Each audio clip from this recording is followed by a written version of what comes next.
Gabriel Camilleri, ladies and gentlemen.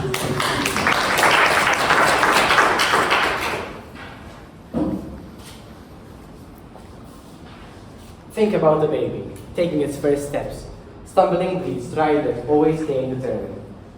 Now imagine yourself as a baby. Think back to a time before your first memory, back when your biggest challenge was reaching for your favorite toy across the room. No homework, no bills, no responsibilities. It was a time when the world felt limitless and every dream appeared within reach. When I look back at videos of me as a toddler, I'm amazed at the spark that I had. That boundless curiosity and unshakable belief that anything was possible. A feeling I struggle to find in myself today. I can't point to the exact moment when I lost the spark, but it feels like it slipped away quietly, buried under assignments, responsibilities, and the rush to grow up.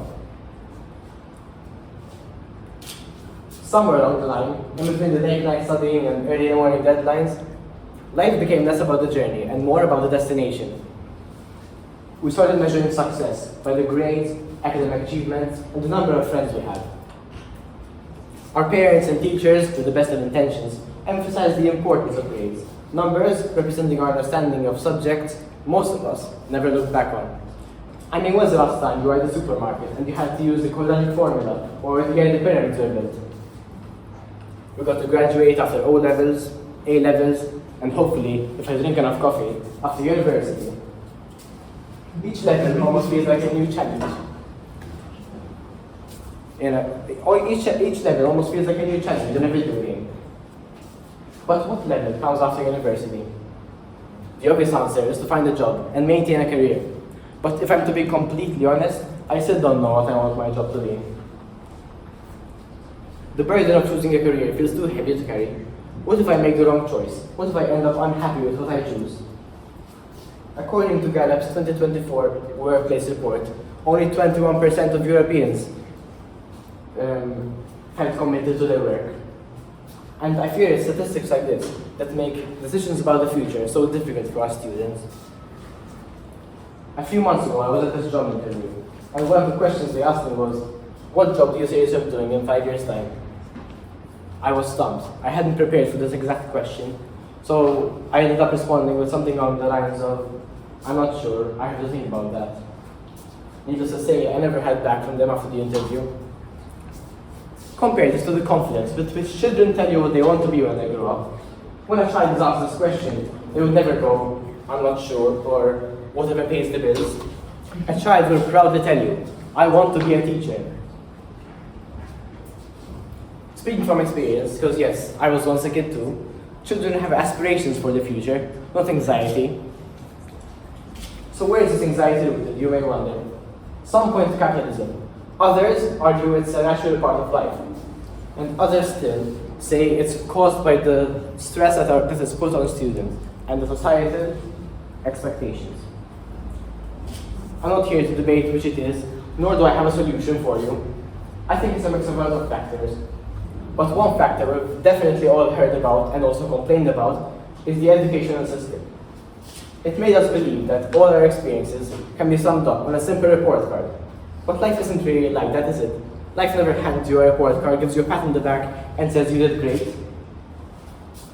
Life isn't like those Lego sets we used to play with as children. It doesn't come with a manual. And so we end up stuck, lost, as if we've forgotten how to dream without bounds. But perhaps it's not the report cards that are the problem. Maybe it's the labels that we've been given along the way. Because it's not just school that likes to give us labels, society does too. Society loves to put people in boxes with labels on them. It simplifies things. It labels us by our jobs, roles, successes and failures. But these reduce people to just a title, a father, a farmer, as if that could capture the fullness of who they are. Categories make life simpler to understand, yes, but they strip away the complexities that make us, us. I started by talking about babies, not just because they're adorable, but because, much like us, they are put in boxes, whether it's a crib, a playpen, or the expectations set around them.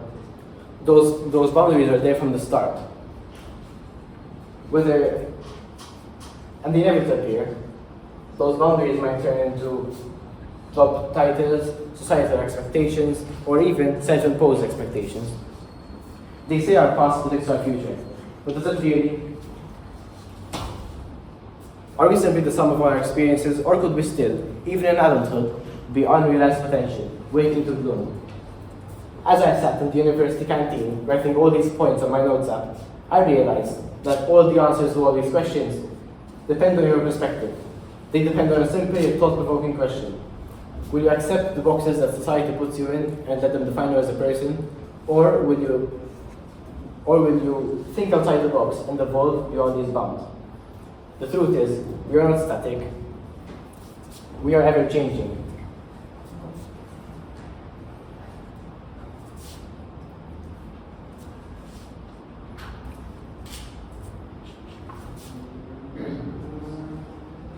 The truth is, we are not static, we are ever changing. Just like the baby that stumbles, learns, and tries again, so can we.